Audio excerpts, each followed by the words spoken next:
Valedictory. A lesson from the book Personal Magnetism, Psychic Influence, etc. by William Walker Atkinson. I feel that those who have followed me through the preceding lessons must have felt within them the intuitive assurance of the truth contained in the instruction herein given. In a work of this size and character, I can do no more than merely direct the attention of my readers to the great facts underlying the science of the mind, to give them a hint of the great truth, to acquaint them with a few exercises which, if followed conscientiously, will enable them to develop their latent powers. More than this would be beyond the scope of this work, which is intended to give popular instruction in the exercise and use of personal magnetism and psychic influence in the affairs of everyday life. The average reader will rest satisfied with the practical side of the subject and will not feel inclined to enter into the occult phase. To the few who feel an inclination to pursue the subject still further, who would penetrate behind the veil, there are other sources of information open, which I will be pleased to point out to those who may so request. A letter will reach me if addressed to me at 30 Auditorium Building, Chicago. Without attempting to go further into the subject, I would say that, in my opinion, an intelligent understanding of the laws underlying the science of mind supplies one with a most elevating rule of life and conduct, brings to man a realizing sense of his own individuality, strength and power, a consciousness of the reality and immanence of his real self, the I Am. The recognition of the ego carries with it a sense of new duties and the means of performing them. The student of what is known as the New Thought finds himself surrounded with a mass of literature, much of which consists of froth and bubbles.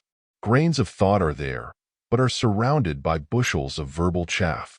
The searcher for ideas receives words, words, words. The works on the subject, which are really worth the time and trouble of reading, are few, and the student, alas, knows not where to find them. Practical, understandable works on this subject are being demanded by many minds, and, following the invariable rule which causes the production of the thing which is earnestly demanded, works of this kind are sure to appear. Speed the day. To the student I would say, do not be deluded by isms or leaders. You possess within you the real truth, and it will manifest itself to you, in time, developing gradually and naturally as the flower. The recognition of the I Am will bring its reward. The small flame within will throw light on all subjects and illumine them. Pursue your way through life, earnestly and calmly. Hurry is not haste. Bustle is not energy.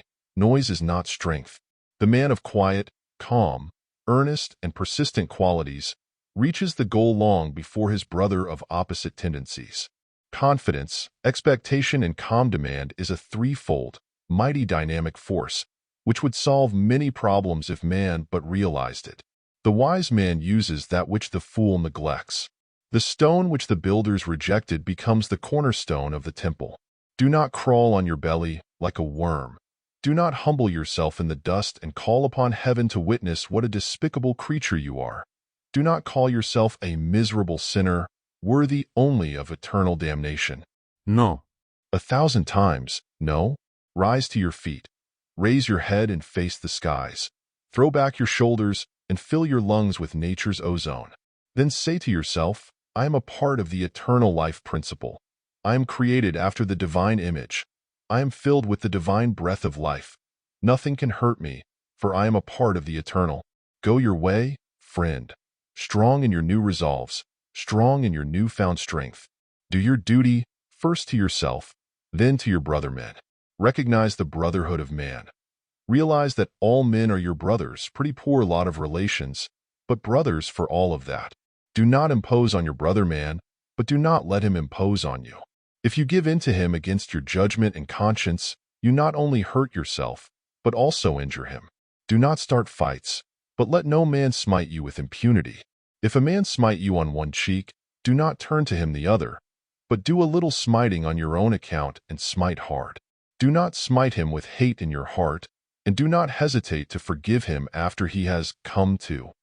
The doctrine of non-resistance is misunderstood. It does not mean that you should be a backboneless creature, a sheep-like, rabbit-hearted specimen of humanity. No, no. When you allow a man to impose on you and wrong you, you are not acting right toward the other man. Duty to him demands that you let him know just where he is at. I am speaking of real aggression or invasion of your rights, Now, not of fancied wrongs or mountains made of molehills. That is the other extreme. But do not allow hate to find a lodging place in your heart. Go through the world with the grace of God in your heart and a good, strong hickory club in your hand. Don't use the club for offense, never do that, but keep it around to defend yourself with. If you are clad in the armor of a righteous cause, and the world sees that you have self-respect and will stand no nonsense, it will treat you with respect. The dog who maintains a confident, calm demeanor is in but little danger of feeling the boot toe of the passerby, but the white-livered cur who draws himself up and places his tail between his legs that he may present a better aim for the kick gets the kick. He gets what he expects. What is true of the dog is equally true of the man. If you have followed the advice and instructions contained in this little work, you will not have many kicks aimed at you. But remember, no kicking of dogs on your part. You must be above that. An old writer has summed up man's duty to man in the following words, which should be inscribed in letters of gold over every doorway in the land. Wrong in, O man, and render unto every man his due. If the above words formed the rule of action and life of men, there would be no need of lawyers, courts, or prisons. Life would then seem one long, sweet song. Try to do your part in bringing about this result. Once more, I caution you not to misuse your newfound power. Do not drag the gift of the Spirit through the mud. Use it freely, in your own behalf, in every legitimate way, but harm no man by reason of, or by means of, it. If you fail to grasp the meaning of any of the teachings contained in this little work, do not feel discouraged, for it will come to you later. Read over the lessons which seem the most difficult to you, and then place yourself in the relaxed condition of body and mind. Enter the silence, and a new light will break upon you. Knock, and it shall be opened unto you. Ask, and ye shall receive. And now, friends, we have come to the parting of the ways. We may meet again, but, if not, let us part feeling that we are none the worse for the short acquaintance. If I have done you any good, if I have awakened in you new thoughts, hopes, and aspirations, may you make them manifest in actions and results.